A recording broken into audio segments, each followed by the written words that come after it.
Welcome to Headlocks, Heels, and Havoc, the wildest mixed tag team in podcasting, where the kayfabe drops and the chaos takes over. Let's ring the damn bell.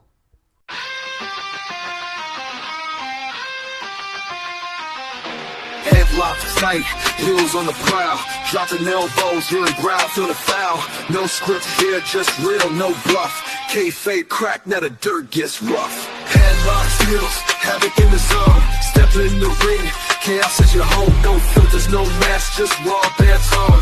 Wrestling unscripted, we on the throne. Title bells, mic checks, crowd going crazy. Drop truth bombs, leaving lines feeling hazy. Beyond the kayfabe, past the charade, where legends are born and stories get made. Headlocks poppin', who's hitting the mat?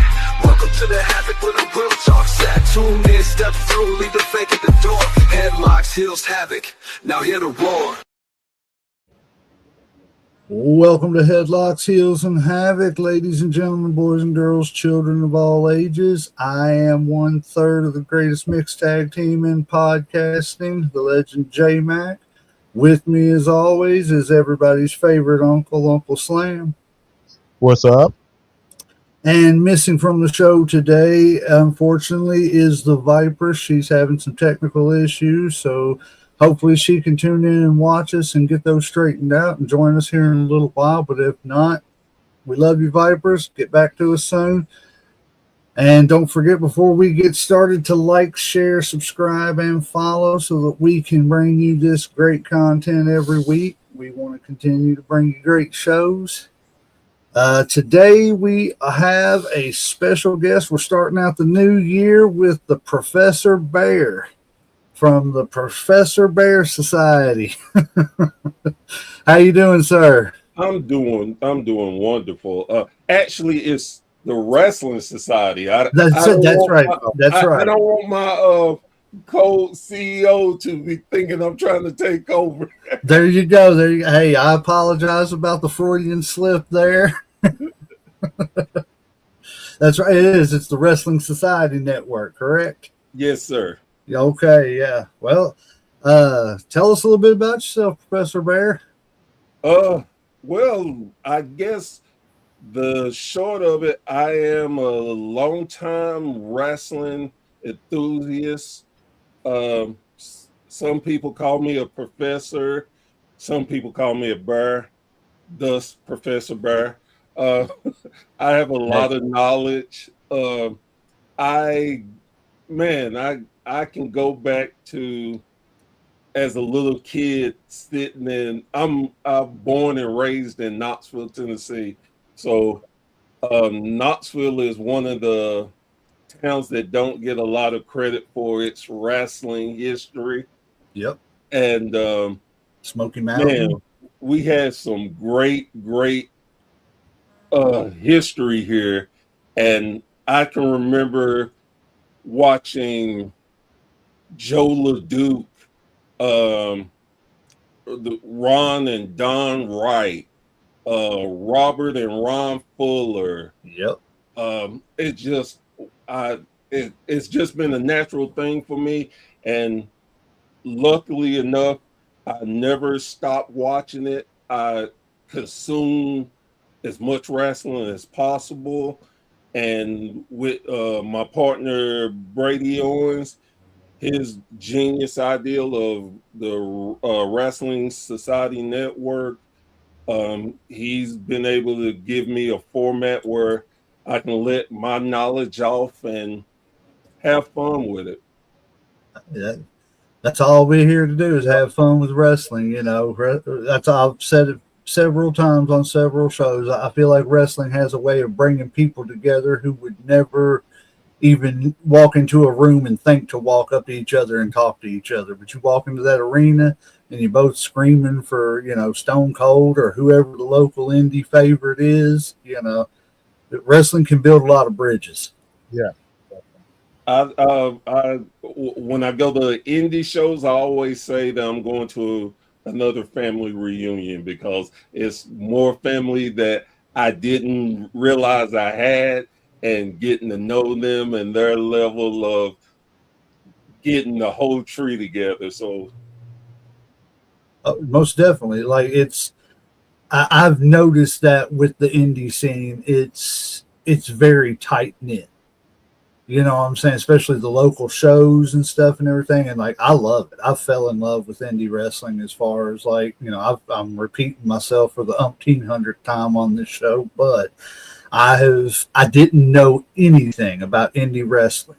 And to be honest, I don't want to speak for you, but I don't think Uncle Slam really knew much about it either, other than just, you Honestly, know, not really. I mean, you see advertisements, around town or something like that, or you see it talk about something on TV that you really don't think about doing, or that it's not going to be up to the same standard as a WWE show or something like that. And then you go and you're very surprised that it's completely different from like what you thought.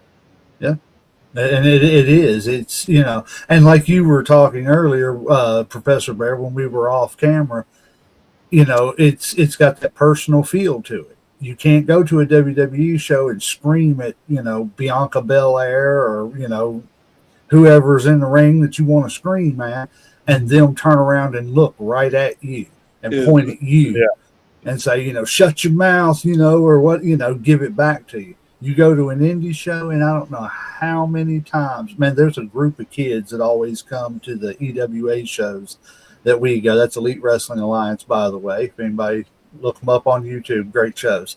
But there's a group of kids that are always there, and it's the same kids, you know, and that's what people don't realize. The kids bring the parents in. Yeah, You know, so you know, but with these kids, man, they constantly are up on the guardrail every match, you know, every entrance, screaming, yelling, blah blah blah, and them wrestlers turn around, they give it to them. You know, the managers. You know, we had Bobby Blade on last episode, and you know, we were talking to him about how it's gotten to the point with him to where he doesn't even have to cut a promo anymore. The first time I went, he was talking, and people were booing. Now, when we go and that man walks out with a microphone, he can't get a word in edgewise. So he just gets to work by going out there and listening to people boo for 5 minutes and then go back. You know, I mean, what could be better? You know, you've done your job when that's where you're at. Oh, definitely. The thing that I love too, like you said, you go to particular shows and you come ingrained with the wrestlers because they notice who comes and who doesn't. Yeah. And it comes to a point, it's like, oh wow, you're back. Man, I'm glad. Everything okay? I hadn't seen you in the last few shows. And it gives you again that sense of family, and you get to be more invested with the wrestlers. You want to see them succeed. You want to see them. So if they make it to the next level and you see them, it's like, oh my God, let me tell you about him, man. And you feel like you help them get further in their career, and it feels like, wow, I got further in my career. I can't wrestle, but he's my avatar. Right. Wow. So that's what I love about it. Like I said, I grew up in the 80s, the late 70s, 80s wrestling, and of course it was different then. You didn't have your internet and anything, so when you went to a show, they had to sell you on the show, give you a reason to come back. You had to get invested. And what I'd like to call now, I call the renaissance of the territory days, because it's territory. You can wrestle in so many different promotions now. And now you don't have to say, hey, I want to see this show in California. Well, I'm not going to go all the way to California. Well, I don't have to. They have YouTube. They have streaming services. They have so many different ways to get wrestling. So now, not only am I getting my local, I'm getting to see what they do in California, in New York, and and and over the world, and I can see different styles of wrestling. When, of course, again, when I grew up, you just had your local, and if you were local, you had the TV station wrestling. Or if you were like my family, you were blessed enough you could afford cable. So, man, I used to watch Georgia Championship Wrestling. I watched what was it, Continental Championship Wrestling.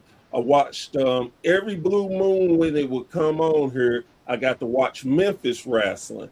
I got to watch World Class. I got to watch, of course, WWF at the time. I got to watch AWA. So I got to see different styles. And back then, too, you could move to a different um, territory and use the same gimmick. You could actually reuse what you use somewhere else because you wouldn't worry about people seeing it or knowing it. Yep. Especially with There the was local no, TV affiliates and stuff and everything. well, You there know, was no cell phones. You right? know, With so no you have cell where phones. somebody posted on the internet, and then 10,000 people seeing it before you even get to the next county or state. And you couldn't Exactly. sneak a camcorder in because it was the size of a mini refrigerator. And if you could, and see, if you could afford that, you were fancy. So, That's it. so that's the thing. So now, and I like to look at these wrestlers as their blessing because now you can promote yourself without having to go different places. If you have like our we have podcasting, you can promote yourself through the podcast. You never know who is watching your work. So there are so many different elements of helping you grow to become a wrestler, but there's no substitution in my eyes of going out to different territories because you have to learn how to work crowd. This false narrative that wrestling is all the same, it's not. No. You have Southern style wrestling. You have lucha libre. You got the British strong British. style. Exactly. So you have so many different Japanese. ways, and Mhm. crowds are totally different. Mhm. Where in Japan, they don't clap for moves and stuff. They're real rigid and respectable. For Yep. us in the South, oh hell, we're gonna make noise. Yeah. We're gonna boo you out the place. We're gonna let you know how we feel. And Mhm. in Cali, they're a little like I said, it's just different places. So Yeah.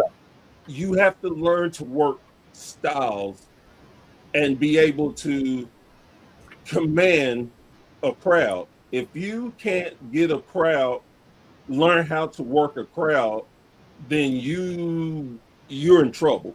Yep. That's the basic.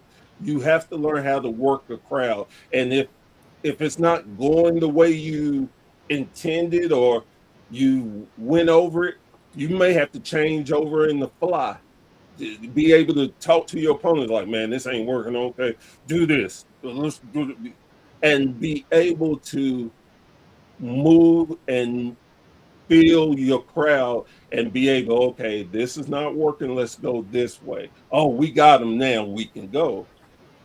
Well, here, let me ask a question real quick. So, do you think wrestlers that work out their moves like ahead of time, that kind of hinders them because, you're kind of set in a certain pattern or you're doing a certain thing, like compared to, say, somebody that just works it on the fly who can adjust if, say, the crowd's not into it, like you said, and like do something else? Because, like we were talking to Bobby Blade the other day, and a lot of wrestlers, they go through the move, you know what I'm saying? It's all worked out like ahead of time, what's going to go on, it's, a lot more pre-planned instead of just working towards how the crowd's going or whatever. Do you think that that's kind of hurts people, like if it is more worked out than if it's on the fly in the ring? I think that if you're new to the business, there's nothing wrong with that. Mm. Because again, and let me first say and let it be known, I've never wrestled. So I do not, if you're a wrestler out there, I'm not trying to insult you that I know better than y'all. I am Yeah. not. This is just my opinion from me watching wrestling.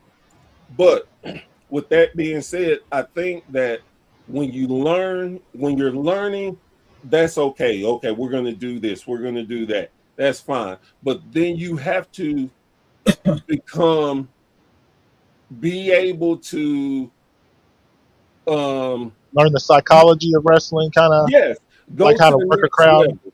Go to the next level Yeah. because you one day you are going to be the veteran. You Mhm. need to be able to control the crowd. You need to be able to work with your opponent. Again, if you want to make money in this business, you have to learn all different aspects of this business. Just like with us being podcasters, what good does it do if all of us podcasters are doing the exact same stick? Right. It does us no good. We're Yeah. all going to be stuck at this level. Mm.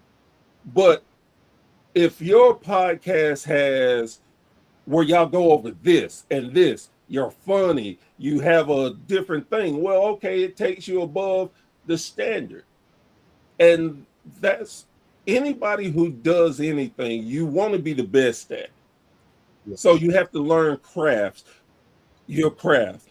If I have a bad show, okay, I need to learn from that. What did I do that turned people off? Okay. And look at my comments. Okay. Oh, you didn't like the way I did that. Okay, I can see that. Okay, maybe I need to stop doing that. But then look at what they like. Oh man, we like you because you don't say all your words correctly. You stutter. You're unique.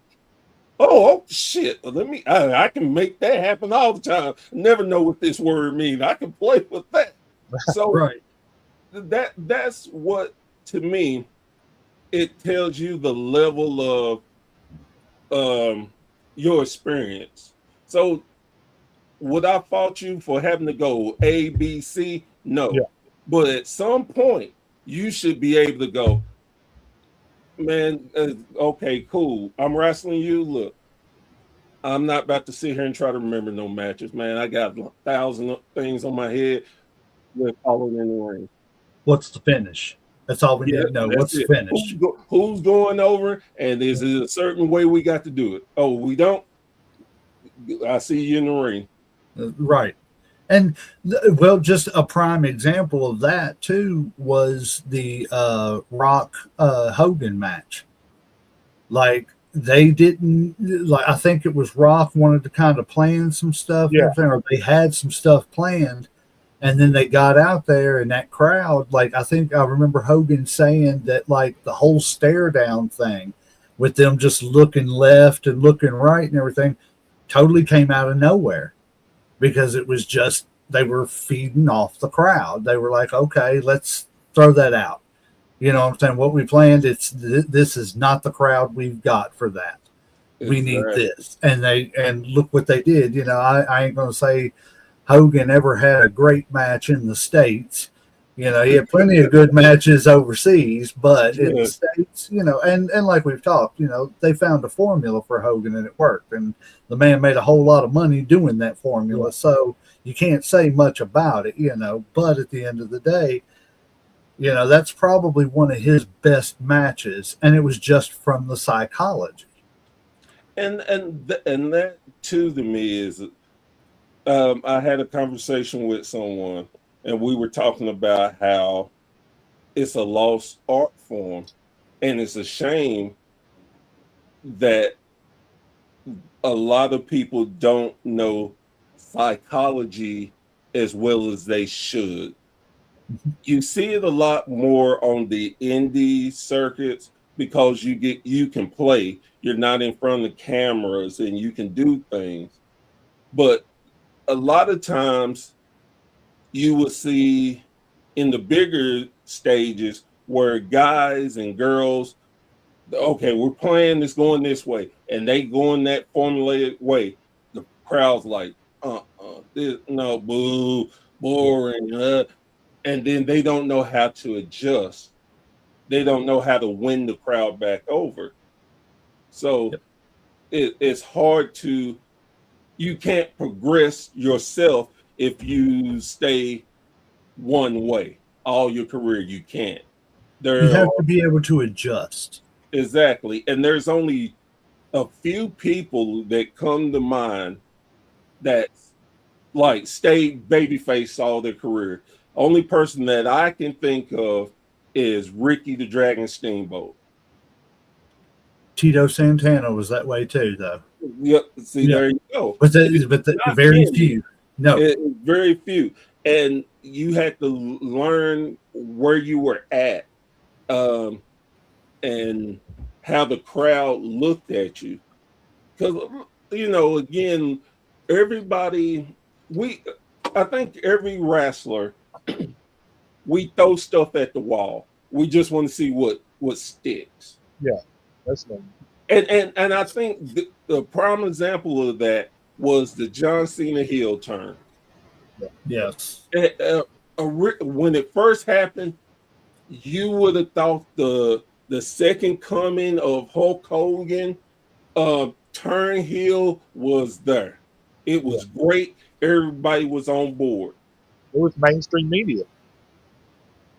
Yeah. Just loved it. Yep. But then they sucked on the execution after that. It was bad. It was certain points of like, why in the hell is you doing that? What? Come on, man. He became whiny John Cena. And it wasn't even the whining to me, because some of your best heels are whiners. And his positivity, he had to go 360 degrees against what he was. So I didn't have a problem with that. What I had the problem with is the creative team. Like, one of the biggest problems was when they went overseas and John cut a promo. Great promo. But then the next week they went to another country. He basically did the same promo. And then Cody came out and just ruined it. And it's like, you're a heel. You don't put up with that crap. Right. And it's like, then it started going downhill. So instead of trying to correct it, okay, we screwed up here, let's move this, do this. No, they were like, yeah, let's turn them back face. And I necessarily didn't have a problem with the turn back to good old John Cena. The execution sucked. Hey, you know what, Cody? After all these months and been cheating and stuff, you said I was doing wrong. So hey, I'm doing wrong. I'm be good again. I'm back to good old John. What? Yeah, it was terrible. The whole thing was terrible. Yeah, like it was kind of like you said. At first, it was a good idea, but then the execution killed it, and it just wasn't believable to me. Like, he just looked like he was pouting more than he did, like he was a heel. It was just cheesy. And like you saw, that he was going to come back to be a babyface anyway. I mean, he was going to turn back to babyface. And another problem was, if you set a plan in motion, make sure all your pieces are there. When you knew The Rock was not going to be available, you should have never inserted The Rock in that.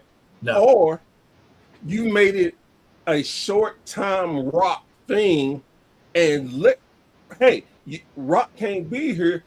Hey, Rock, would you mind doing these promos? Right. Just send in these promos talking about how you and John talked and how y'all taking over the world and stuff.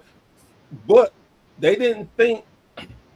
I always call it lack of long story booking. And WWE has a bad reputation of doing that. Now, Triple H, and I know everybody gives Triple H they give him the business. Oh my God, Triple H, he's no Vince, and oh this, that. Well, here's a couple of things that people never think about. One, Triple H is not the boss. He is just the head guy. It's different when you are a boss. When you're a boss, you can do whatever the hell you want to do. Yeah. When you're just the head guy, you have to answer and change formulas, whether you like, hey, that makes no wrestling sense or not. Hey, change it. A la Okay. WCW. See, that's exactly what I was going to say. That was the downfall of them when that corporate came in and Ted Turner backed that way and said, I don't, Exactly. killed them because they don't have a clue, how to run wrestling. Like all they see is spreadsheets and money and assets and stuff. They don't see wrestlers for what they are. And it's funny to me how Tony Khan gets dragged through the mud. Oh, he can't book. He doesn't do this. Tony, oh my God, he's just a fan with money. Blah, blah, blah, this. Blah, blah, blah, this. Tony Khan is a lot more intelligent than people want to give him credit for. Now, there are things, yes, he should take his hands out of and let other people do, but he is the closest thing to Vince that we're going to have right now. And for everything that everybody praising Vince, want Vince to come back, we have short-term memory. You remember the last 5 years of Vince, how we cried he need to retire? Oh, it was getting bad, man. I'm not going to lie. It was getting real bad. I thought we were going to get some gobbledygookers back and stuff and everything. I mean, I'm not joking. To save the day, shit. Well, and it was like Vince, and like you said, for all his genius, Vince had his downfalls of, unless you're 300 pounds and muscled out the gills, you're not going to be the world champion in my company. And unless the fans just totally demanded it, like with Daniel Bryan or Bryan Danielson, however you want to say it. But, either it was things like that, but at least Vince listened when we finally put our foot down. That's the one thing that I did like about Vince is he may not like the fact that Daniel Bryan was his world champion, but he knew that it's what the fans want, and the fans are the ones that spend the money. He knew what to do, what was best for business. That's it. And when he didn't, taking all the personal, crappy assault things out, Vince, he definitely was a promoter. We don't have a lot of promoters anymore. No. We have businessmen. Mm-hmm.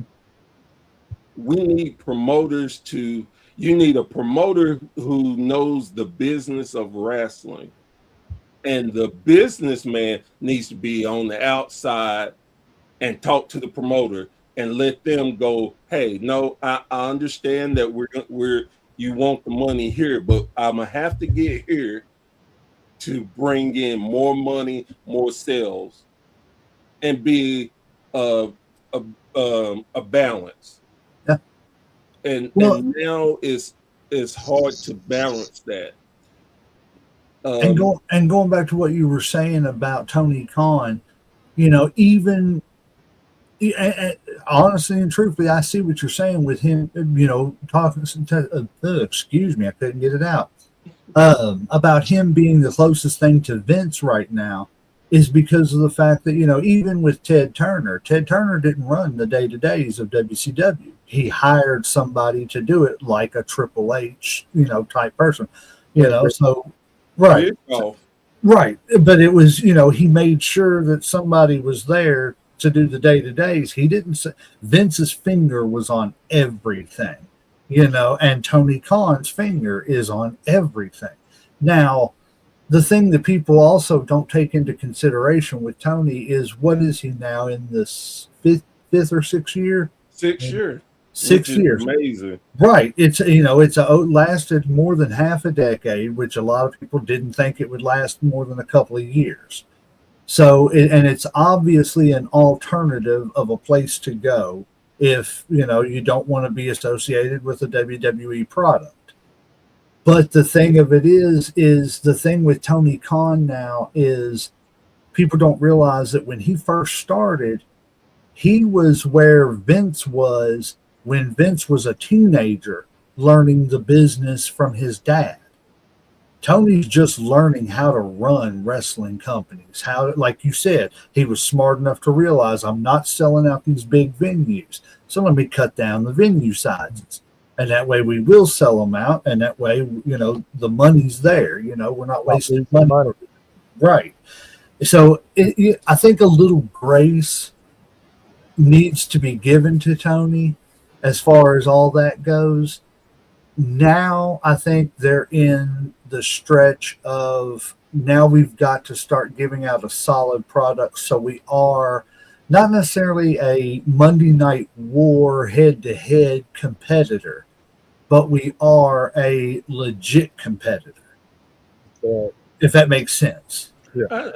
It makes perfect sense, because here's the key that a lot of people don't realize. And they talk about, well, AEW can't beat NXT and barely, but they got on WWE's radar that they were doing something, and they started moving. So they had to, well, we don't take y'all seriously, but we're going to counter program y'all. Right. We're going to make sure that we got something over here. Y'all ain't with the big guys and stuff. But so, of course, again, competition breeds creative thoughts. And if you don't have competition, you get complacent, stale. So last 5 years of Vince's reign. Yeah. I love where wrestling is today. I love that you don't have to. I love the fact that you do not have to make it to WWE, AEW to have a great career, make money to support your family. You can actually live on the indies once again. Yeah. It was a point that you couldn't. If you was a wrestler, shit, you probably had. Excuse me, go ahead. We cuss all the time. Yeah, no biggie. I try to. I meant to ask beforehand. I just think about my show and how I just. You're totally fine. No big censored signs will come up on the screen or nothing. I promise. Sometimes, people just love to wrestle. You don't have to have 3-4 jobs and wrestle to support your family. You could wrestle and support your family. Yep. It's that's again, I've always looked at it like, well, not always, but here recently, since we've started going in the last half of a year to the EWA events, and and started paying attention to independent wrestling more and everything, like I just hearken independent wrestling to, it's just the territories of modern day. And it's good wrestling, good quality wrestling. It's good family fun. It's inexpensive. Uncle Slam has said many times, you can take your kids and take the whole family to an independent event. You might be able to take yourself to a WWE event.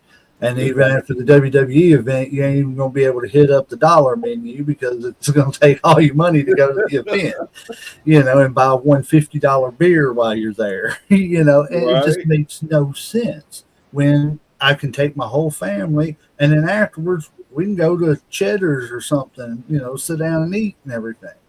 It's more affordable. It's just, and I'm not going to say it's a better product or a worse product, but it's a great alternative.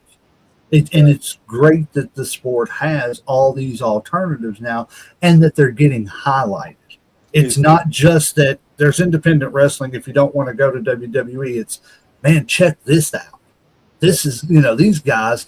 I tell people all the time, the quality of matches in AEW far surpass the matches in WWE. Just the quality of their matches and, you know, stuff like that. Now, I'm not saying WWE's matches aren't good, but there's a lot of rinse and repeat in WWE matches. And like Will Ospreay, like that dude's amazing in the ring. Like I would hearken him to being up there with like people like Shawn and Ricky.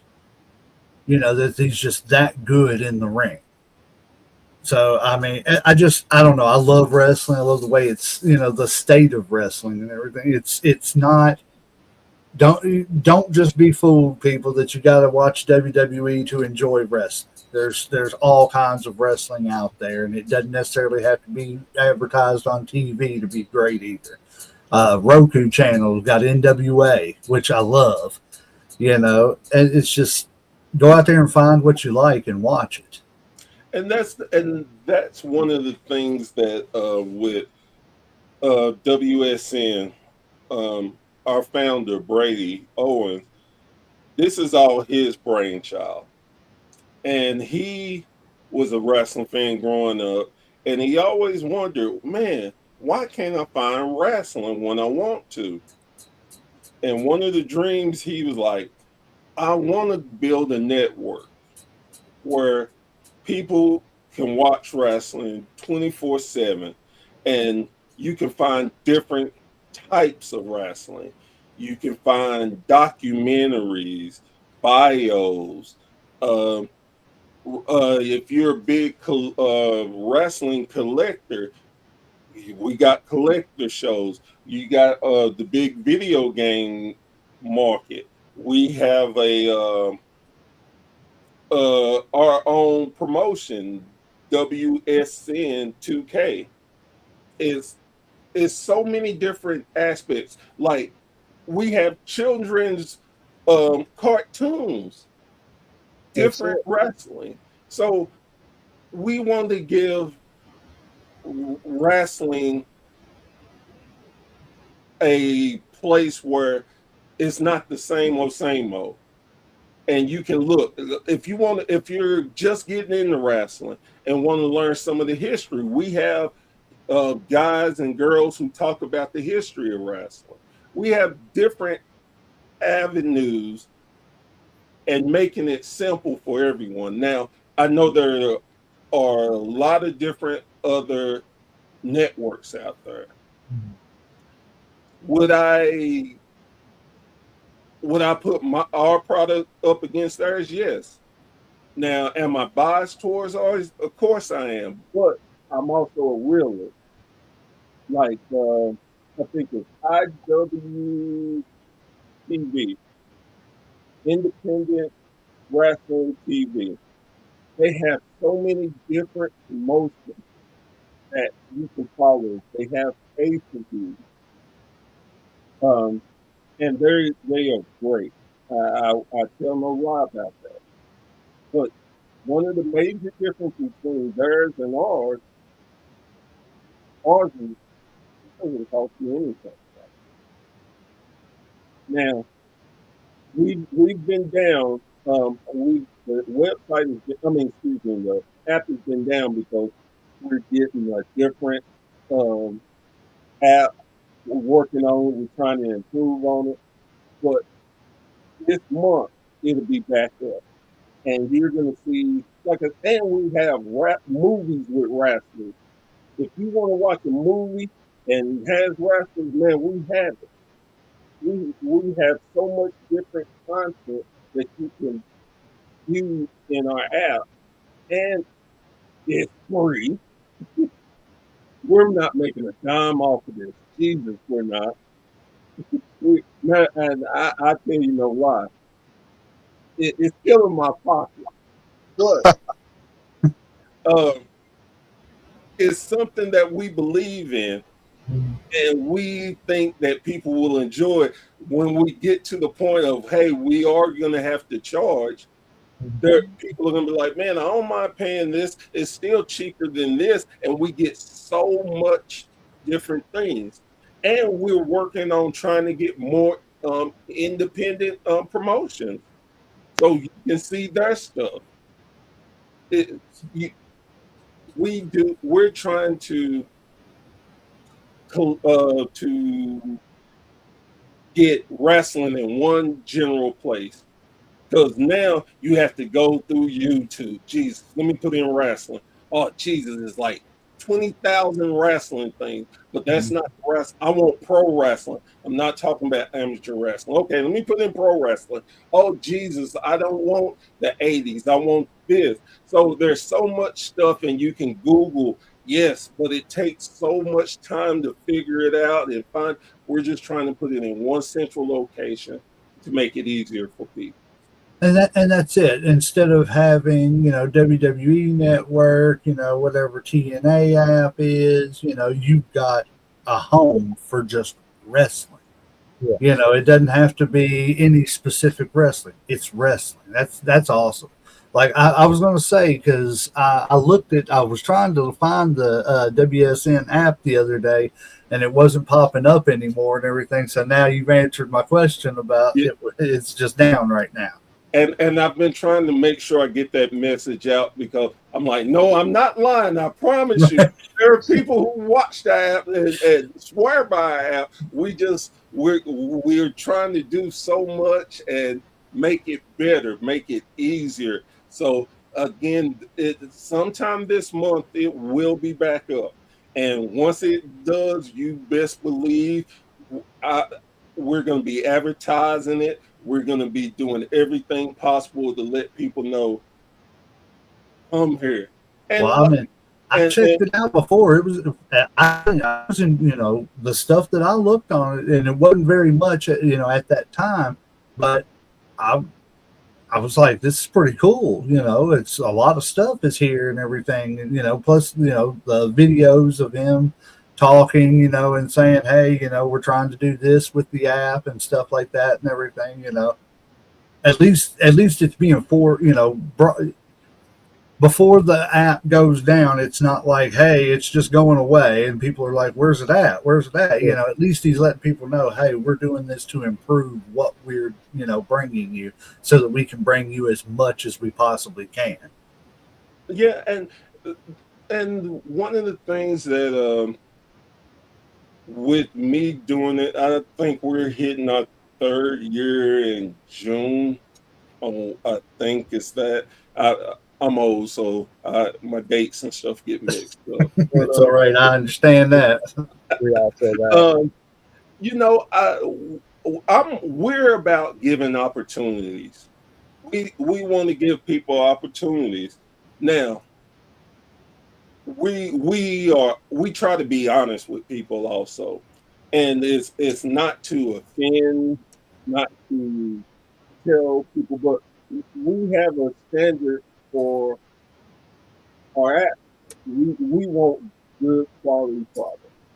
So I had to have conversations with promotions that I really didn't want to, and wanted to do it in a professional, nice way, let them know, hey, you have something, but maybe one thing I noticed, you don't have commentary. You definitely have to have commentary. Mm-hmm. Your matches are phenomenal. Your athletes are phenomenal. Well, you need commentary, and you need to invest in better cameras. I'm not saying y'all are garbage. I'm just telling you. And sometimes people take things to heart. Yeah. And I'll be the first one to admit, I've had conversation with some promotion. I'm like, man, we should do business.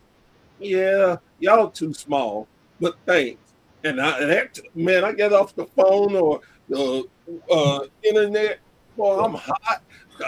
Call me small. Yeah, Throw who they them. talking to? Throw them. Man, y'all suck. I ain't promoting y'all nothing. And finally, I realized I understand where they're coming from. I understand why they see, and there shouldn't be anything wrong with being honest with people.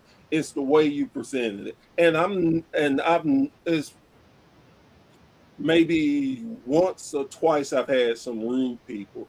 Generally, when I talk to people, they're very nice, understanding. And if you don't want to do business, no problem. Just, hey, I'd rather you tell me up front instead of wasting my time and That's it. yours. It's like, hey, I saw this and we can offer this. Well, you know what? I think I like what I'm doing now by myself. No problem. I wish you all the luck in the world, and maybe we can revisit this conversation down the road.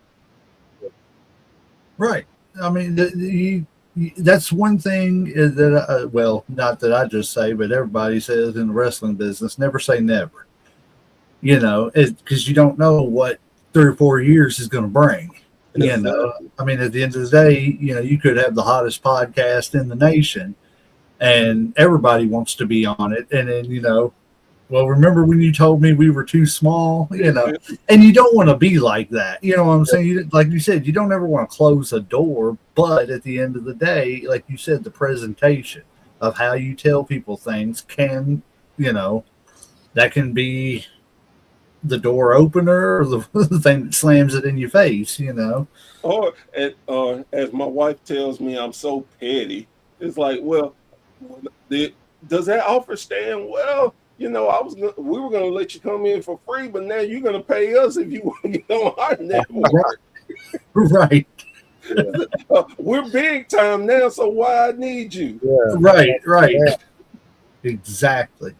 But again, we try to be humble and respectful to all. That's something very big um, that I learned. My parents taught me that try to be respectful and humble. And again, the people you crap up on going to going up are the same people you're gonna have to visit going down. yeah. That's it. That's exactly it. You know, well, what is it? Treat the trash man the same way you would treat a CEO. Yes, sir. You know, it simple respect is, and that's, you know, that's the thing we're big on too. You know, is just, you know, be respectful. Don't bring up unnecessary drama, and let's work together and have fun, and you know, talk some wrestling. You know, again, let's build bridges, not tear them down. You know. And that is just a perfect segue. I have to plug my show real quick Go ahead. Oh yeah, shoot. because this month I am doing a wrestling podcasters appreciation month. I am having different podcasters on my show to celebrate what we do for wrestling. It took me a while to understand the niche that we do for wrestling and having wrestlers tell me, promoters tell me, and actually getting put into a Hall of Fame blew my mind. So I knew what I'm doing is important, not just for me, but for all of the fans.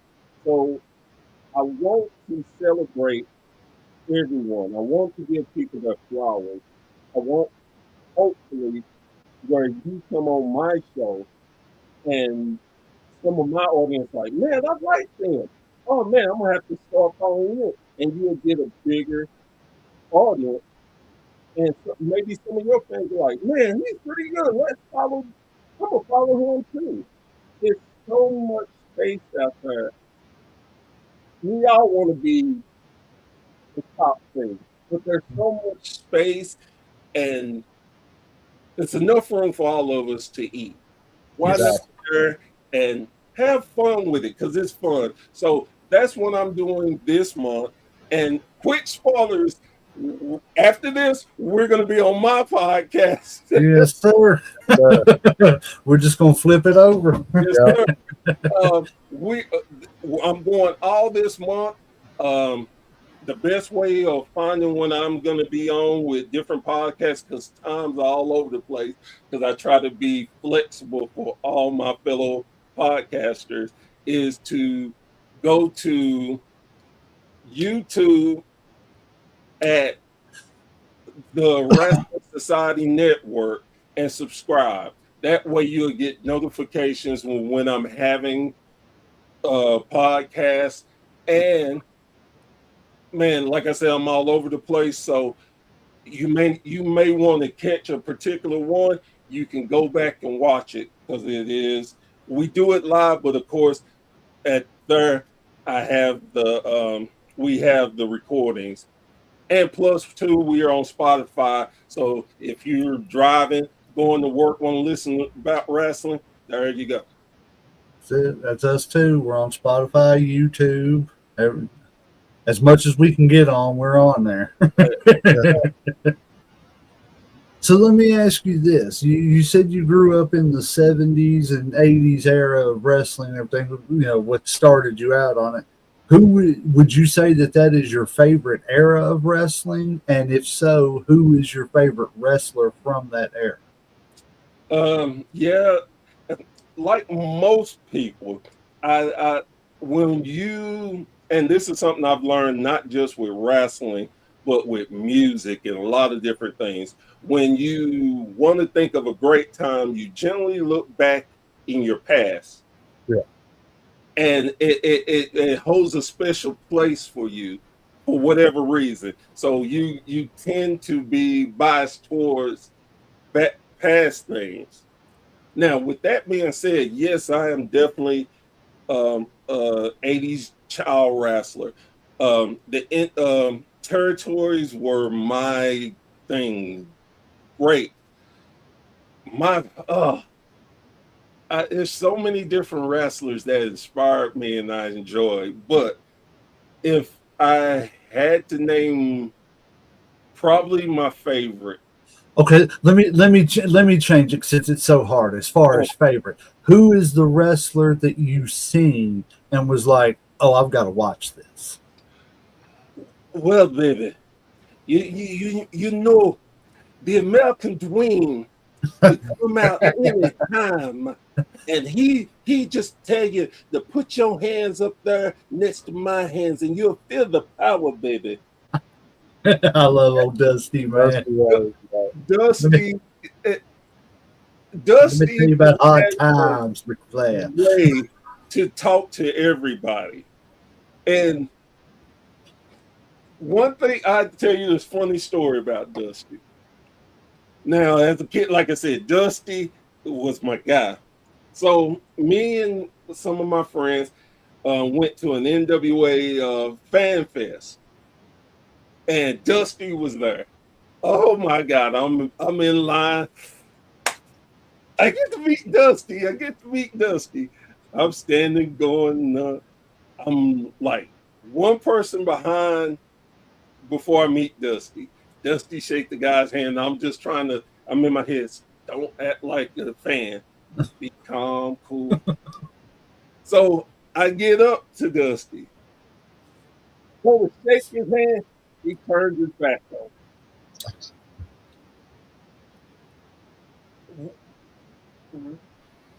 What the hell?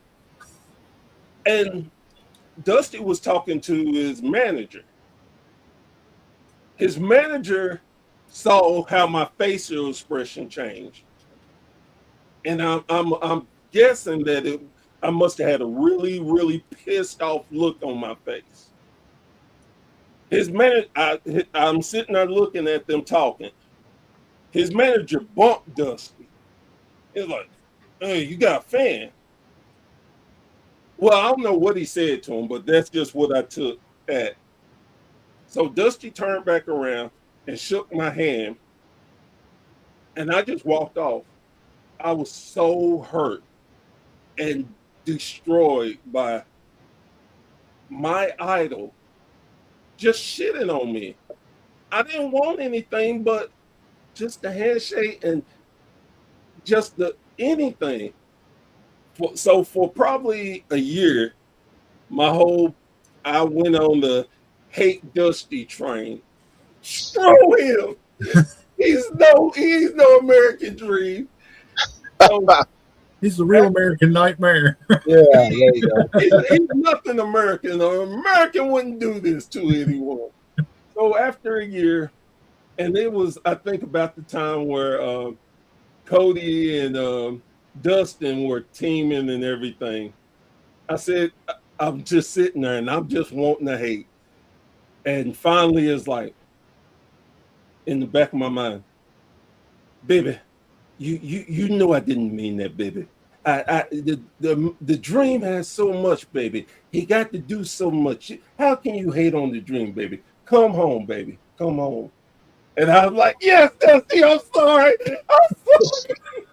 I love you, Dusty. I love you. Yeah, for sure. So that moment, and I had another moment at that fan fest. So David Flair was there, and he had this booth set up with all his dad's stuff, and I had got up early, and we had the pre pass, so we got in an hour early, and so I'm down walking around, and I'm like, oh snap, David, how you doing, man? Like he said, man, truthfully, I'm hungover. So me and him stood and talked for almost 30 minutes. And David was one of the coolest people I had ever met. He was such a great guy. And I was like, man, where you hung over, bro? I'm gonna let you rest up for. He's like, man, it's just part of the gig. And we just talked, and he was such an amazing young man that even though he couldn't live up to his father's career, I mean, there's not a lot of wrestlers who are second, third, fourth generation wrestlers that can measure up to their family legacy. I can't think of one that's actually bigger than their father, or that's not big. Well, no, that's what I'm saying. Like, it usually, if you're successful as a second generation wrestler or a third generation, it's because you've become bigger than your predecessor. Yeah, like Randy Orton, way bigger than Bob and his grandpa. You know what I'm saying? Charlotte. As far as women, Charlotte is definitely running a close second to Rick. The only reason why I don't think she would ever pass Rick is because Rick is an icon. Even to this day, we can turn on the TV. Woo! Yeah. Rick, he's everywhere. He's a pop icon. Yes, he stopped being a normal person years ago. Yeah. He doesn't know anything but Ric Flair. Yep. He is one that truly just took that gimmick and said this. And I've often asked, I asked this, I think it may have been to Bobby Blade, but do you think that the plane crash is why he lived his lifestyle the way he did, was because he realized, hey, this could all be gone in a moment's notice. And so I'm just going to live life to its fullest, as hard and as fast as I can. That way, if it does happen, and it happens suddenly like that, I've at least enjoyed my life and enjoyed being Ric Flair. I think that with a lot of celebrities, you get so caught up into what you're doing that a lot of them lose themselves. I think Rick, because at that time, Rick was transcending to the level that we see today. And how many people can actually keep a balance of what I do for my job and who I am as a person? Rick just, I think, because, you know, you look at all the different marriages that Flair has had. Man, it's hard. I mean, you get women thrown at you anywhere you go. Yeah. You can go drink anywhere you want and don't have to pay. You created this lifestyle that people are just so envious of, and you're like, hell yeah, I'm gonna live it. Look, Right. who cares if I got money? Shit, I'm Ric Flair. I go have 2-3 matches. I make that in a minute. Well, Right. I'll get it back. like most of us, we don't think that time moves as fast as it does. We always think we're going to be young. That's why a lot of people who become millionaires are usually broke within 5 years. Because, oh, well, however I got that money, I can go remake more money. And I say like 70-75% of us know. So you got to learn how to save, how to be creative with your money and not live your gimmick.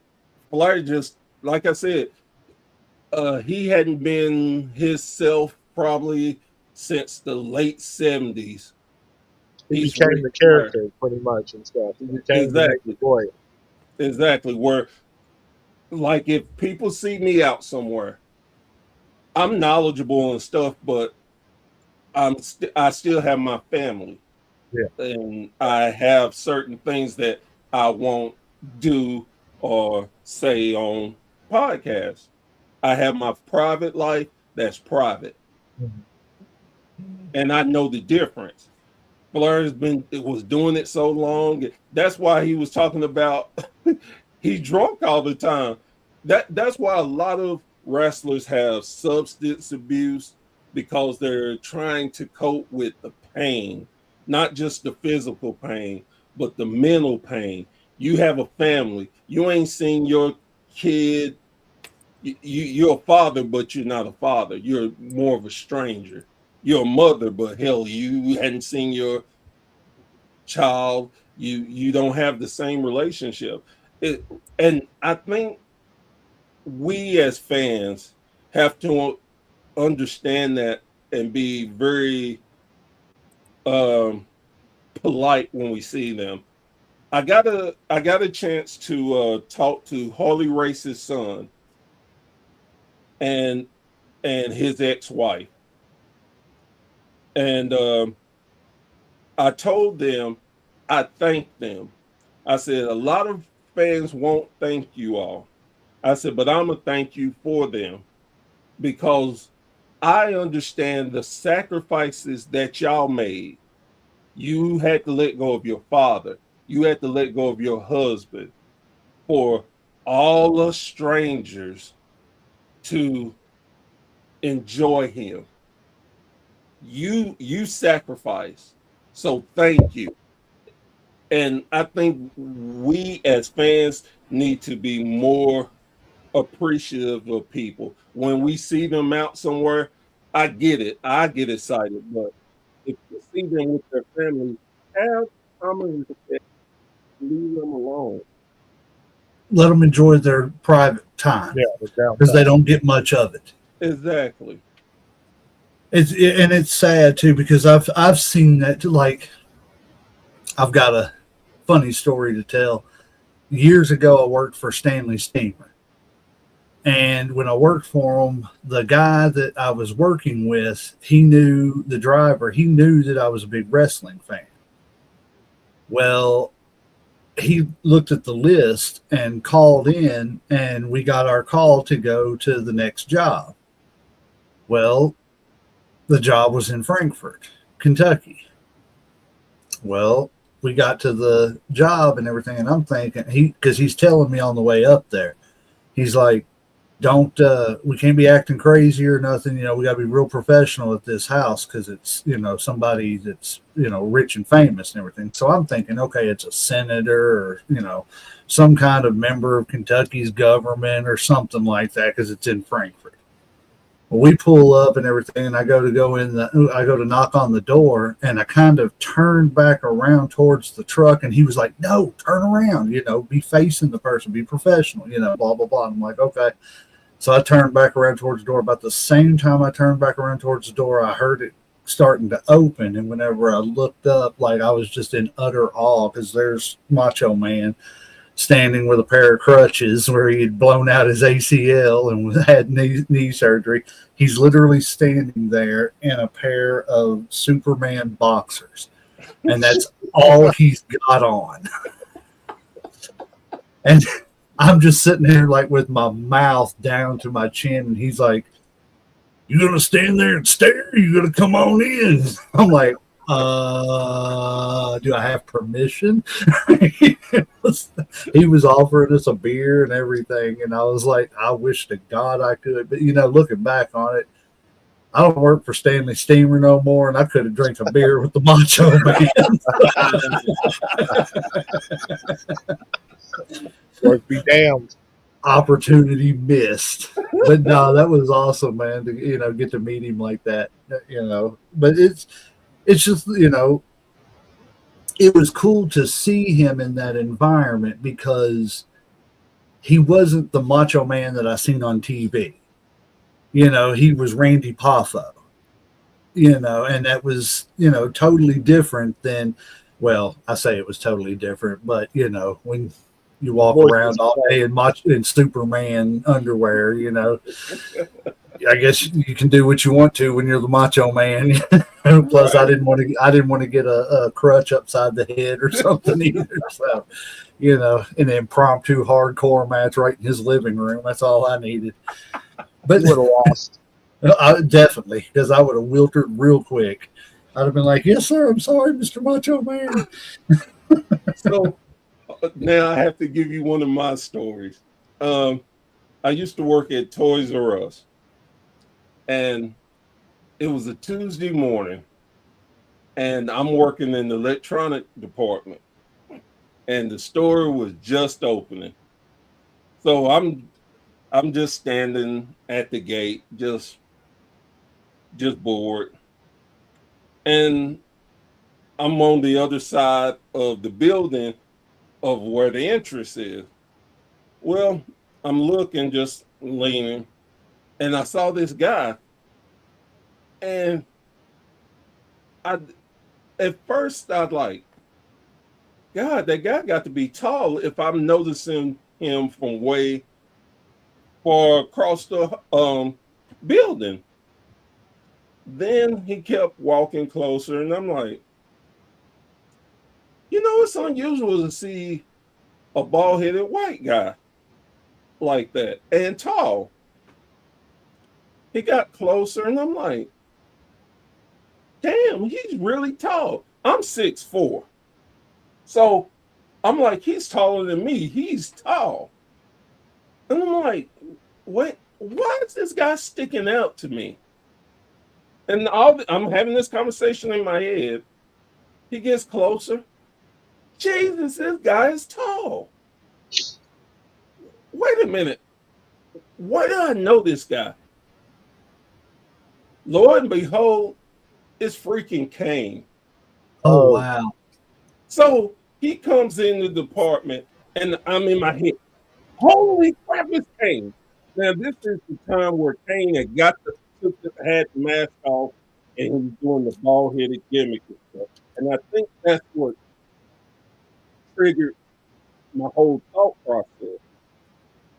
Then he walked in, and I'm thinking, he's tall, but damn, I'm almost as tall as him. Huh. Damn, I'm taller than I really think I am. So he's walked around. He asked me for help, and I helped him find a game for his daughter. And he rung him up, got him out of there. Well, of course, I didn't fanboy him. I didn't even like, oh, you're Kane, or none of that. I was real professional. What blew my mind about it, Monday Night Raw was on the West Coast, and he made it back to Knoxville by 9 a.m. to go shopping for his daughter. That just, I was like, holy crap, you're Kane. Wow. Then down the road, of course, he's our mayor now. And another quick funny one, my daughter was working at a dry cleaner, and she called me, and it was out the blue. So I'm like, hey, what's going on? Dad, what's wrong? Of course, and I'm in my head like, oh hell, now I got to get on that feet, kill somebody. Dad, what's wrong? What's wrong? Dad, you would never believe who I saw. Who? Dad, I'm gonna send you a picture. Okay, are you okay? Yeah. I'm gonna send you a picture. Okay. I'm still like, what the? How about it's Kane and my daughter taking a picture together? Hey, That's cool. that's cool. Hey, and not only that, it's cool that she knows who they are too. You know, Oh, so yeah. And she told me, she told him about me and everything, and he was. I don't agree with his politics, but he is a great guy. A matter of fact, where is it? So I like I said, working at Toys R Us, I collected wrestling figures. Oh, that's cool. So I had found a bunch of them, and I decided, okay, I need money. I'm gonna sell them. My daughter went at me. She's like, "You ain't selling Kane. You ain't selling Kane." So I was like, "Okay." Then she saw, I can't. Was it a Jeff Hardy figure? It was another figure. Dad, you can't get rid of this one. Okay, you can have it. Then she saw the Macho Man. Dad, I like, baby, I cannot keep all of these if I want to make money. So I was like, you get one more. And she got I let her keep Macho Man. Then she saw Sting. I just like, You done made your choice. Stand by your decisions.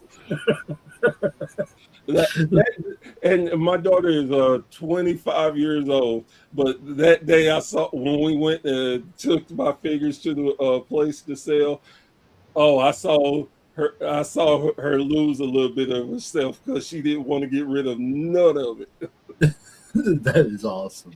Yeah, my daughter, she'll tell people straight up, because we go every month to the EWA events, Elite Wrestling Alliance, and as a matter of fact, they got one on January 10th, New Beginnings, their quarterly pay-per-view, premium live event, whatever you want to call it nowadays. But they're doing that January 10th, and she'll tell people all the time, like, I'll have PLE from WWE playing on TV or something. I'll be like, hey, you want to come in here and watch it with me? She'll be like, no, just tell me when Rhea Ripley or, some other person is on, and then I'll come and watch that match. And I'm like, okay, cool. She'll sit there and tell you, though, my wrestling's not that wrestling. My wrestling's EWA. She's a big indie fan, so I thought, she's like, I don't like. Well, she doesn't say I don't like. She's like, I don't like it as much as EWA, and I think what it is she's got a Headlocks, Heels, and Havoc shirt that Uncle Slam made her, and she's got autographs everywhere on the back of it. And there's probably 2 or 3 autographs from every wrestler on there. And I'm like, honey, don't you have like so many autographs of theirs already? She was like, I need more. I'm like, you better be careful. They don't think we're bootlegging their autographs now. Every show you ask them for an autograph, they don't think we got a big stash of them sitting somewhere in a warehouse just trying to bootleg them once they get famous. I love that. My wife, uh, I was divorced and got remarried. So me and my wife, she knew I'm a big wrestling fan, so she tries to support it and everything. Well, okay, it's like, oh, we got to go to a WWE show when they come to town. Okay, we can do that. Well, whatever. Every time they came, something came up. We couldn't go, whatever. And I was like, hey, I'm about to go to this indie show. She was like, okay, I'll go with you. I'm like, okay. One time it took her. She loves indie wrestling so much better because of the interaction, the just everything. Like they had a particular match. We were sitting front row, and they're brawling, and the guys come over the barricade, and they buy me. Well, one of the wrestlers, he bumps into me. I'm like, okay, things happen. Well, he throws the guy back over the rail. He goes to do a springboard off the rail to drop kick him. Why does he step on my ankle?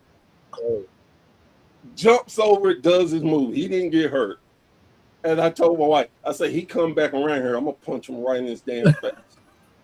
So then they had the intermission, and the guys are out, selling their merch and stuff. And I said, hey.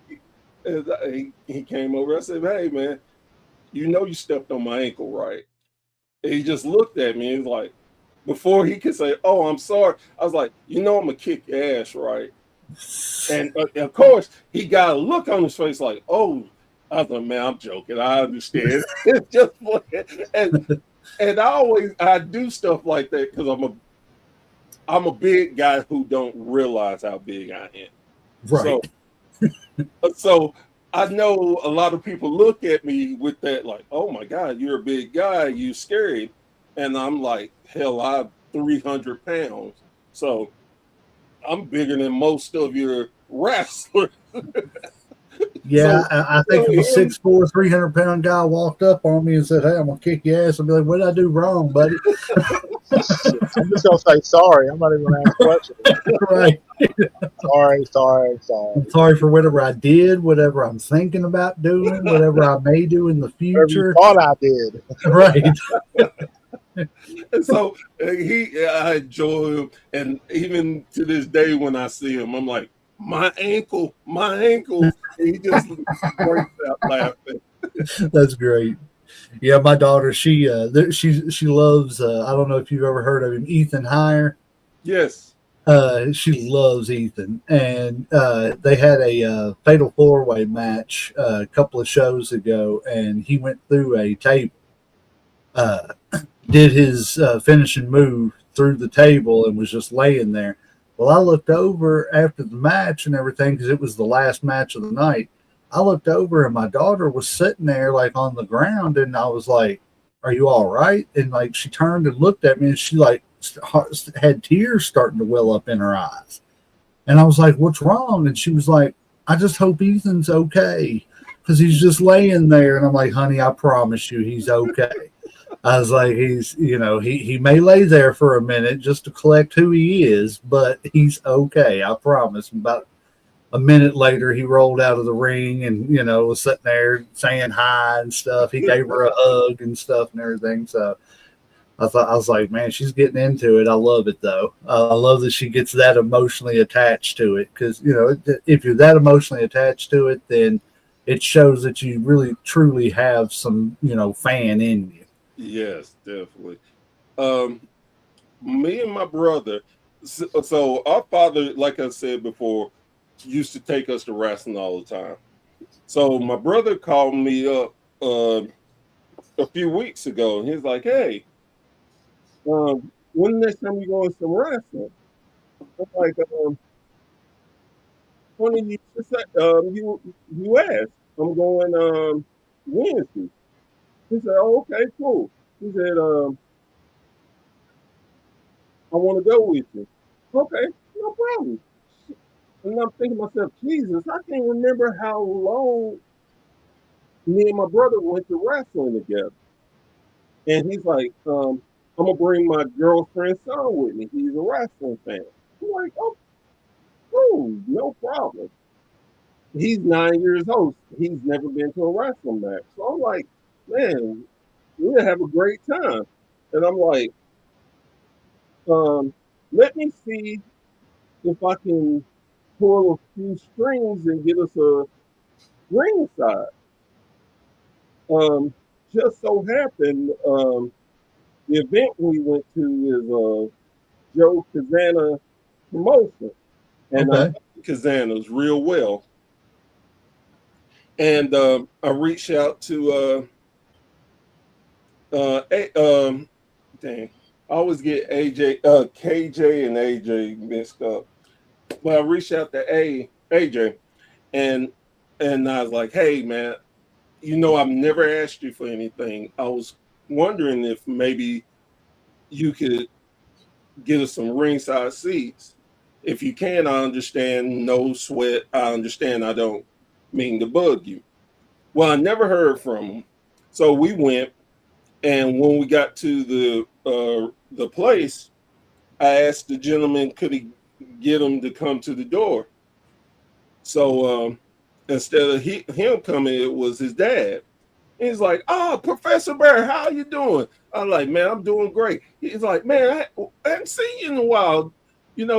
I'm glad to see you. See, everything's okay." I said, "Yeah, man, it's just life being life." And we laughed. I said, "Hey," I said, I want to ask a favor." I said, "I've never asked y'all for anything." I said, "This is my little nephew. He's never been to wrestling before.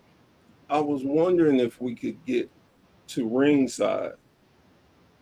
And he's like, "I tell you what," he said, "you get, if you pay the general admission, I got you a ringside." I said, "Oh, I appreciate it." Well, the guy who was sitting there, and he started talking to my nephew. He's like, "Man, you ready to see some wrestling?" And my nephew face, because we didn't tell him he was coming to wrestling. And so he looked at my brother, he looked at me, and was like, and then we told him, like, yeah, we didn't tell him. He's like, "Oh man, well, oh man, you're gonna have a great time. You're gonna have a great time." So he's like, "Yeah." The guy working the door, he said, "So what we're doing?" He's like, "Go on, and let him in." So he got us ringside seats. And my nephew, he's just boiling, just, "Oh man, all right."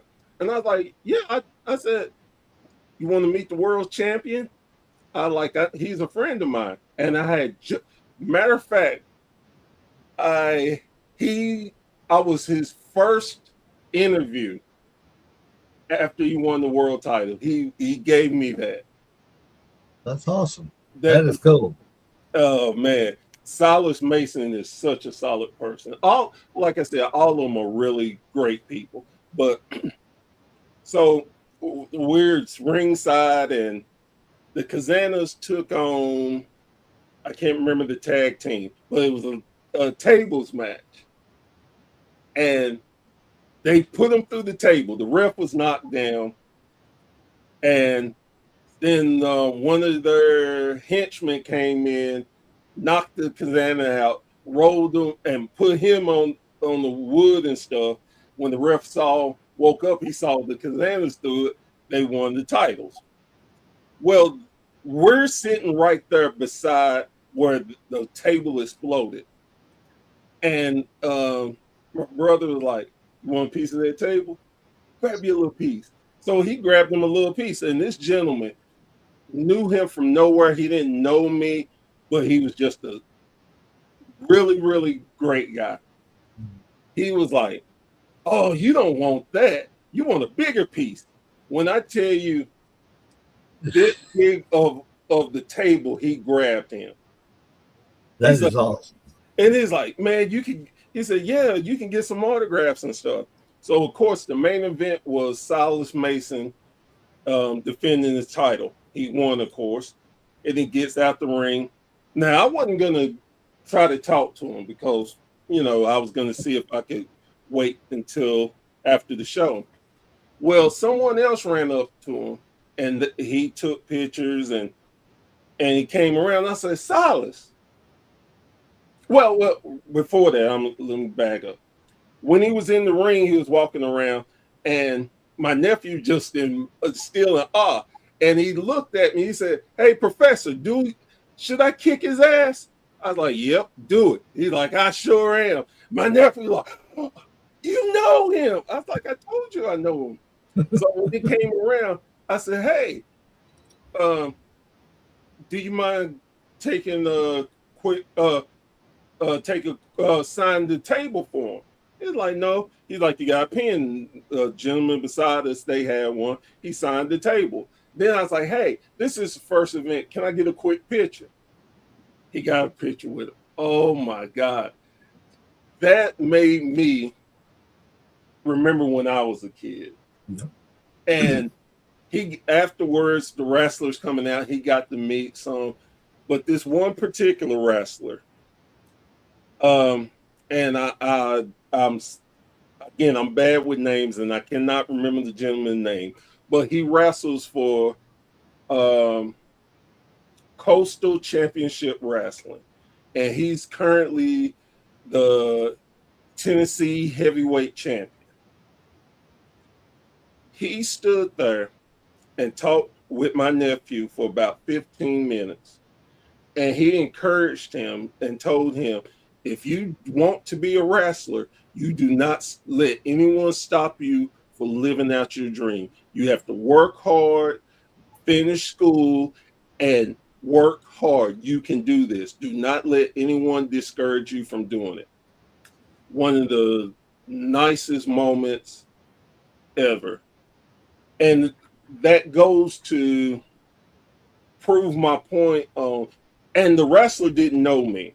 We never met. I knew him by watching his matches and stuff.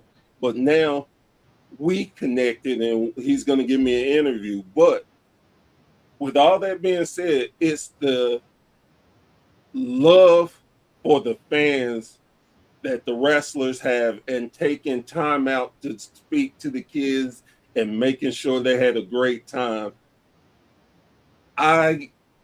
That is better than me meeting any wrestler in the world. Yeah. Just them, like you said, they don't have to sit there and do that stuff.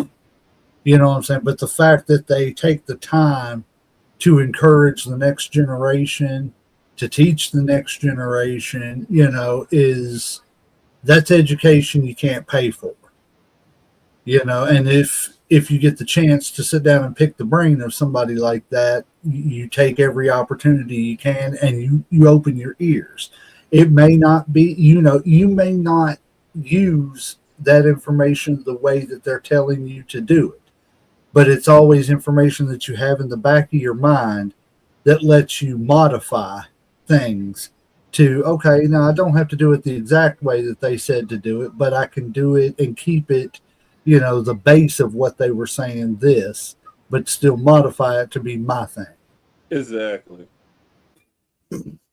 Yeah, wrestling. I love wrestling. It's like I said, there's so many things that I could say good about wrestling, and the respect I have for the business even more now since doing this podcast, and the education that I've gotten since doing this podcast is, I thought I knew wrestling, because I watched it for 30, 40 years. Yeah. Started doing this podcast and I realized I didn't know half as much as I thought I did.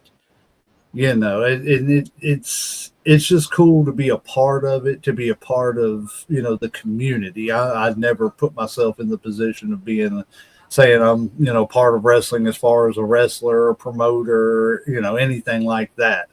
But just to be able to be on the outskirts of it with a podcast, and be that close to their orbit, and the information, the things that you're able to find out, it being in the position that we're in, is just like I said, you can't pay for that education.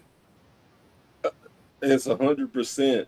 Like you said, I sometimes I have a hard time saying I'm in the wrestling business because I don't want to come off disrespectful to any of the guys and girls who bust their ass doing what they do.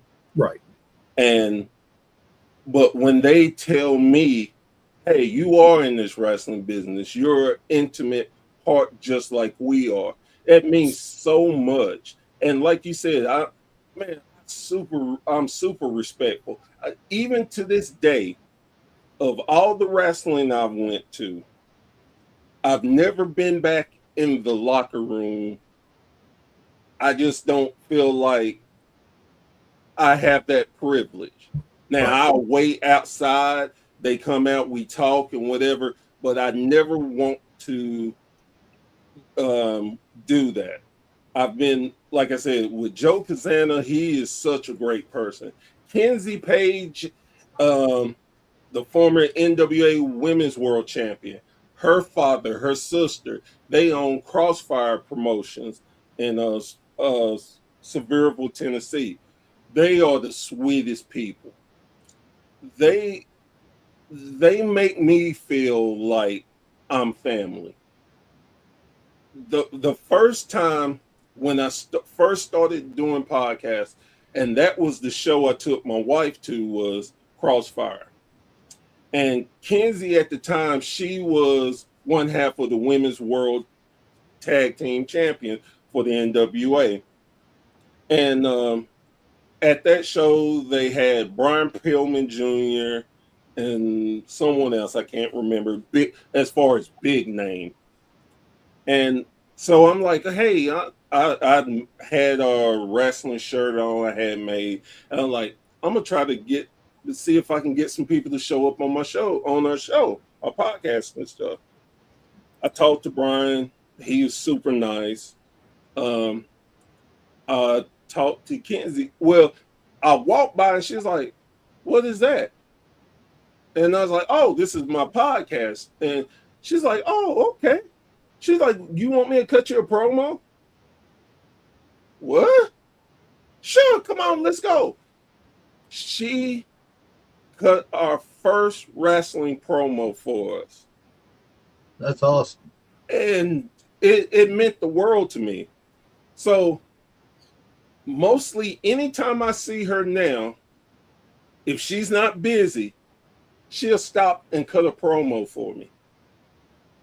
And it's like, man, they make me feel like family.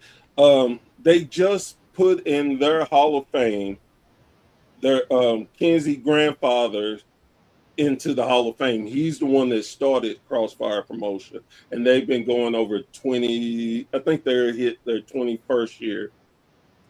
And I had a chance to talk to him, and I congratulated him and everything, and I was telling him, I was like, man, your family, let me give you this praise. You raised your family so well. I said, they make me feel like family. There's never a time I come here that I don't feel like I am family. And he said, well, thank you. That makes me feel good. And I said, as it should. You raise great kids, grandkids, y'all produce such great work that every time I get on my podcast or I go on other people's podcasts, I always try to promote them and Joe Kazana. I said, to me, they feel like my home promotion. I have nothing to do with them, but they feel like my home, and they treat me like that. God seen me, they talk to me. The first time I had a wrestler mark out over me blew my mind. I walk in, it was Joe's show. I walk in and I'm talking to different people, and I go to get my seat. And sometimes you can see people far away and they just catch your eye. Well, the guy caught my eye, and I saw him and this woman start moving pretty quick around the ring. And I I really wasn't thinking about it. But then came up and the guy's like, "Oh my God, you're Professor Bear." I'm like, "Yeah." They're like, "Oh man, we are a big fan of yours." And I'm just standing, I'm like, "You're a big fan of mine. Do you not know who the hell you are?" Right. I was like, we kind of reverse roles. He said, "Man," he said, "I love your podcast. We listen to it all the time." He said, "Man, you promote indie wrestling and you give us a vehicle." He said, "I love you." He said, "Do you mind taking a picture?" I'm like, okay, stop. Right. Do you not know what we're doing here? You're fanboying, and I should be fanboying you. Right. And it was such an amazing thing. And again, in July, I got put in the Kentucky Commonwealth Hall of Fame. Well, congratulations. That's awesome. Congrats. Thank you. And so I wasn't gonna go. I wasn't gonna do it. I told my buddy who recommended to the committee, I was like, "No, man, I'm not gonna insult these wrestlers. I'm like, these boys and girls who bust their ass, put their life on the line. I ain't did crap. I don't that to me it seems insulting." Now my friend is Joe Monroe. And Joe was like, "Burr, do you not understand what you do? You give people voices. You promote everybody. You never ask for anything. You're honest with people. You help a lot of indie promotions sell and get recognized. You do that. You deserve this." So we went back and forth, and finally it got down to, "You're going, even if I got to put you in a headlock." I'm like, enough said. Yes, sir. So I got to thinking about it, and I was like, "Man, I'm gonna need somebody to induct me." I reached out to the wrestler who marked out on me. He is the American Dump Truck, and he was on my show, and I was like, called him out the blue. I said, "Hey, by the way, before we go live, man, what are you doing on this date?" He's like, "Oh, I'm wrestling in North Carolina." I said, "Oh, okay." He's like, "Why?" I was like, "Man, I'm getting inducted into a Hall of Fame, and I wanted you to induct me." He started crying. He said, "I've never had anyone ask me for something that big." I said, "Well," I said, "it's big to me." I said, "But I don't want you to miss out on a payday and stuff." He like, "Screw that. I'm gonna be there." And he was there for me. And him and his fiance, they're some of the sweetest people in the world. Again, the wrestlers, uh, referees, anybody who has anything to do with wrestling, they are so genuinely nice. And I always, no matter if I have a good interaction or a bad one, I always try to put myself in their position.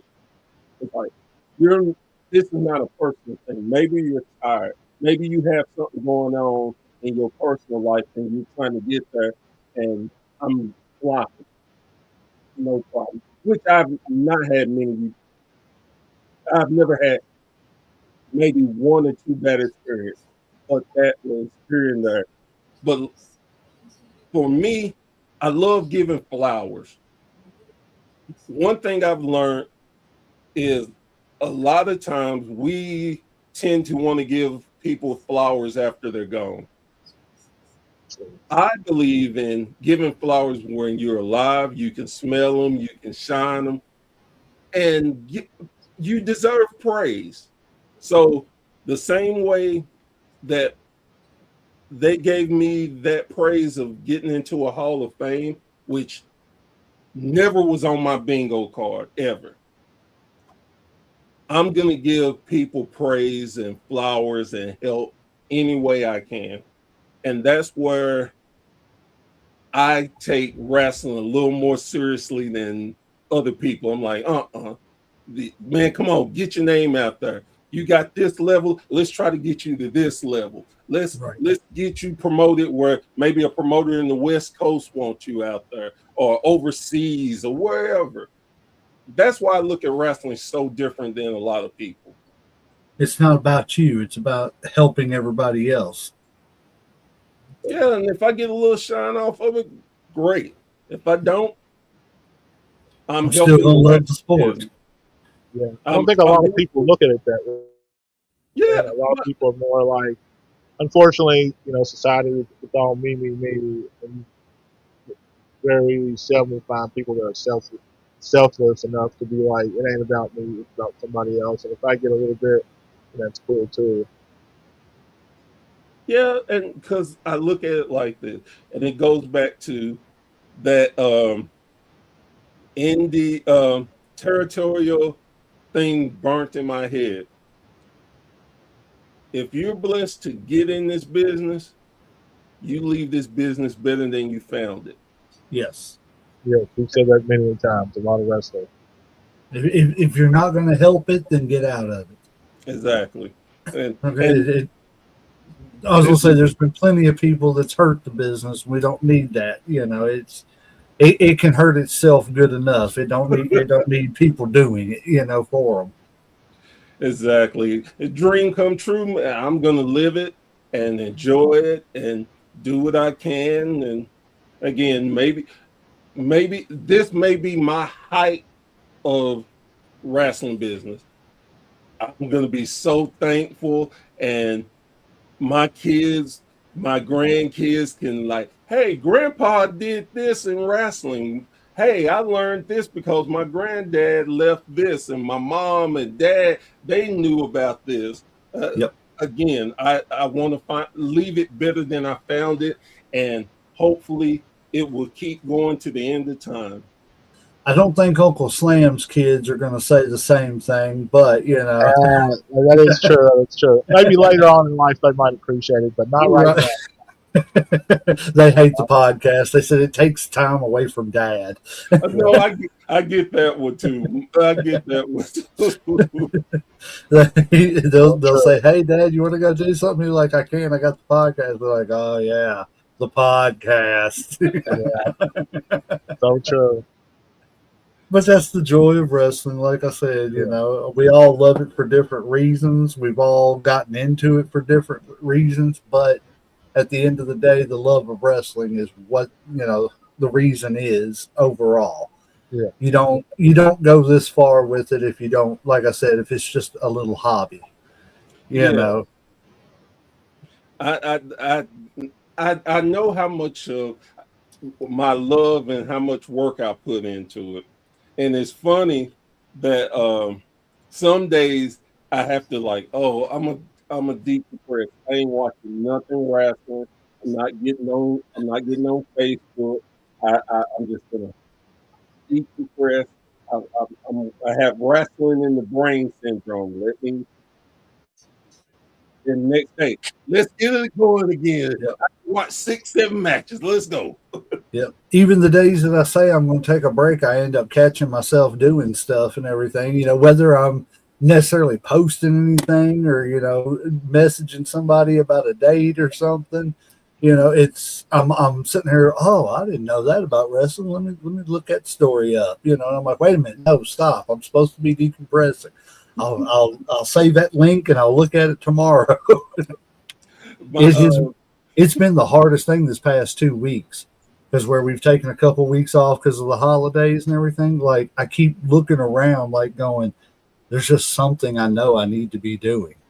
And I know there is. And I'm like, yeah, but I'm also supposed to be taking a little break and enjoying myself and stuff. I tried to stay off social media for couple of weeks, but it's just hard when you've got it on your brain and you like, I got to get this done, I got to get that done, I gotta get this scheduled, I got to get that scheduled, I got to make sure this is on par, and it's just all running through your brain all the time. And plus, wrestling really doesn't have an off season. You know what I'm saying? Like it doesn't cycle like baseball, basketball. It's 24/7. You know what I'm saying? All year round. Exactly.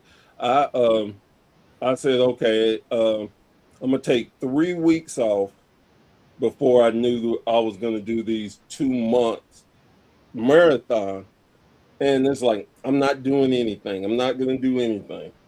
Then it was like I had to cancel an interview, and I'm like, if I don't get this interview in before this, it's gonna be March before I be able to do it. And I hate to have people waiting. I was like, hey, you free on this day? Yeah, okay.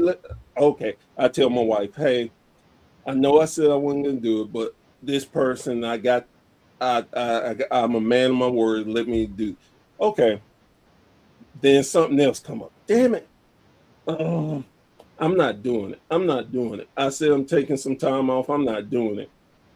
Yeah, I'm free. That's and sure. Like, okay, I'm serious now. I ain't doing nothing. Man, I've been getting some great momentum. I need to be making some ads. I need to be doing this. Well, I'm sitting here, I ain't doing nothing. Let me go ahead and make this. I make a commercial. And it's like, and even suckered in again.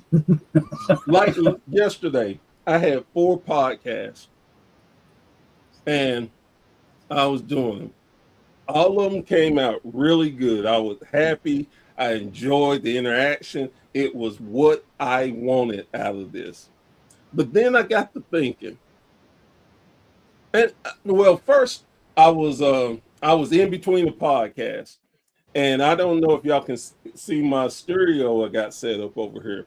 I play a lot of music to relax and wind. Well, I was happened to be going through, I have a ton of old CDs that I don't have marked, don't know what's on them. So when I'm in here doing stuff, I like to play it like, oh man, I'm glad I found that. Let me transfer it onto my computer where all my music is. Well, I'm sitting there listening, and a song from Curtis Blow came up, If I Ruled the World. And I'm just sitting there listening to it, and I'm like, man, that would be a catchy-ass theme song instead of If I Ruled the World, If I Ruled Podcasting. There you go. Like, you know what? And I was like, I don't have to write it. Hell, I got Chad T. I can do put it in AI, it came up with it. I was like, oh, I'm like, man, I'm not about to try to rap. I ain't about to kill myself. Hey, there's a program that would do music for you. I went and did that. It came up with it. I was like, oh. And then I thought, man, that just sounds arrogant. But that's perfect. That's a wrestling heel for you. I was like, oh, yes. Then I'm like, oh, man. I'm using my regular intro and stuff for this celebration. Man, let me switch it up so people know this is a special. So the last podcast I did was like, I think we got off about 10, 15, something like that. My wife was sitting up watching football. And she was waiting on me to come to bed so we go to bed together. So she's like, I'm not going to bed until you get ready to go to bed. I said, well, baby, and I was telling her about the idea. And she's like, okay. I said, well, she said, how long do you think you're going to be? I was like, about an hour. So I said, but knowing me, it's going to be like 2 in the morning. And I said, if it's 2 in the morning, I'm not going to wake you. I'm just going to let you sleep here. So she sleeps with our folding chair a lot. And she's like, well, that's fine, but I'm not getting to bed without you. I'm like, okay. I get in, and I'm sitting there. And like I told her, I'm a nocturnal creature. my best ideals, things come at night. And I sit up 3, 4 in the morning. That's just my routine. So I'm sitting there creating, coming up with it. And oh man, this sounds good. Oh, I got to have this. So finally, after all that, I get it done. I'm happy with it. Okay, now I got to transfer it and use it tomorrow. Damn it. I wish I would have thought of this yesterday for the celebration, but that's okay. It's gonna be good. I looked up at 1 o'clock. Oh, baby sleep. I'm gonna let her sleep. And once she sleeps, she wakes up. She has a hard time going back to sleep. And she had to go to work. I'm like, I'm gonna leave her alone. So now I'm already excited that I'm coming on. I'm getting to interview y'all. I get to talk again to uh, the Dynamite Kid's daughter. She's Oh, gonna that's be awesome. today. So I'm already excited about that. I'm like, oh yeah. Oh, but the intro. Nobody's gonna see this intro. Oh, I can't wait till people see it and see what they think. Oh, this is great. The littlest, dumbest things excite me so much about wrestling. It's the way it is, man. It's the love of it, man. You can't get it out of your head. But yeah, Uncle Slam, you got any more questions for Professor Bear? I don't think so for right now. I don't think so either. And I think here in a few minutes we're going to transition over to his show. And guys, I think it's been a pretty good episode. We appreciate you coming on, Professor Bear. You're more than welcome to come back anytime you want to. We do special shows here and there where we do like tournaments for the greatest of, we've done the Intercontinental Championship and World Tag Team Championship.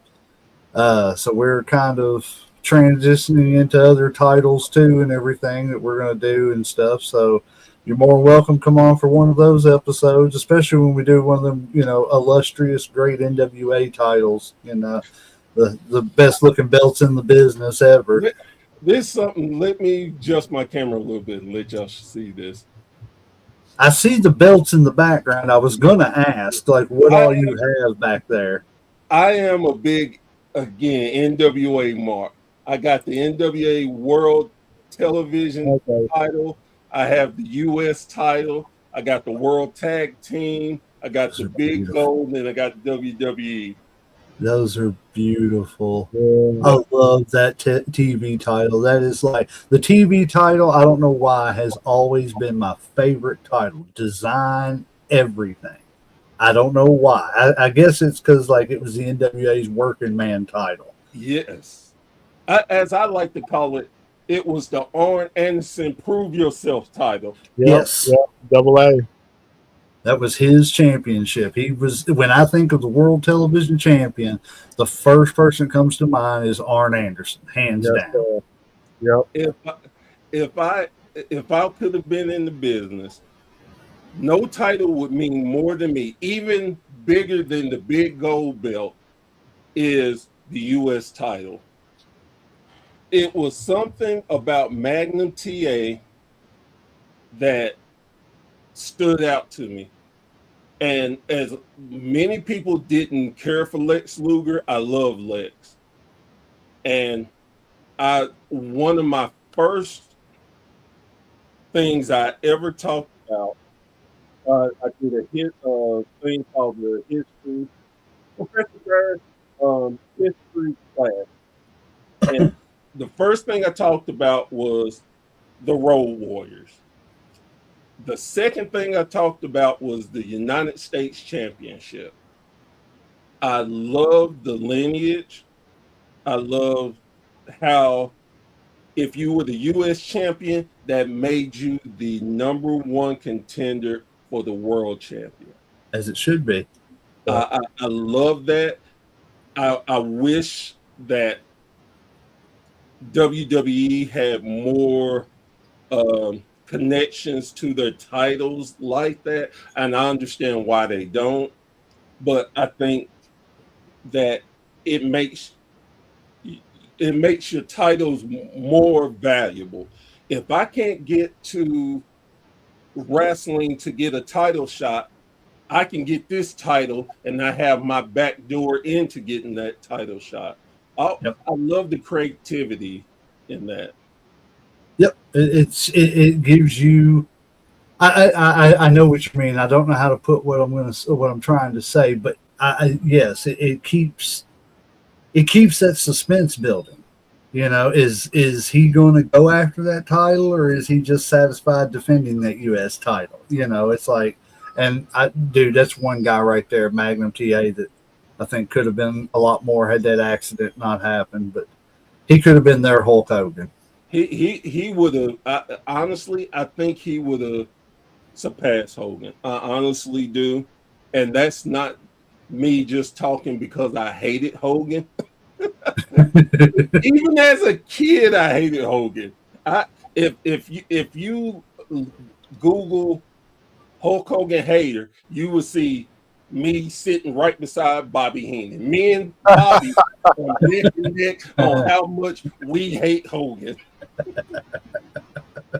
That's great. Well, there's another topic for another day. We can talk about hating Hogan all day long, or loving Hogan, whichever. Yeah. I'm pretty sure people go both ways. Yes, there is. Well, Professor Bear, we appreciate you coming on today. Is there anything you want to plug real quick? The major thing I want to plug is support indie wrestling. Yes. I mean, I don't care if you're a big WWE fan, if you're into the majors. Nothing wrong with that, and I'm not telling you not to watch it. But support your local wrestling, because you never know the athlete that is in your town maybe one day be a world heavyweight champion, and you can say that you help support them. And like we've been saying, it's a different alternative to the high prices that are being put out there. You're gonna have fun, I believe. You're gonna create memories, and similar to what Jim Cornette said, there are mud shows out there. There are some independent shows that are garbage, but then there are a lot more of great independent wrestling out there. Just keep an open mind. Keep an open mind. Amen. I agree with that 100%. Well, guys, we appreciate everybody being here. We especially appreciate Professor Bear stopping in and giving us a couple hours of his time.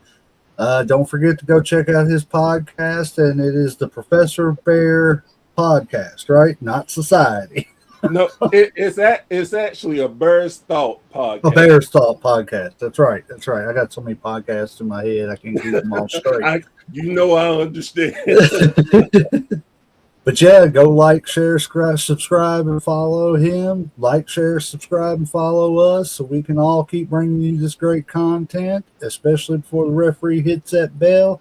And I think he has hit that 3 count, so we hear the bell and we will ring that damn bell.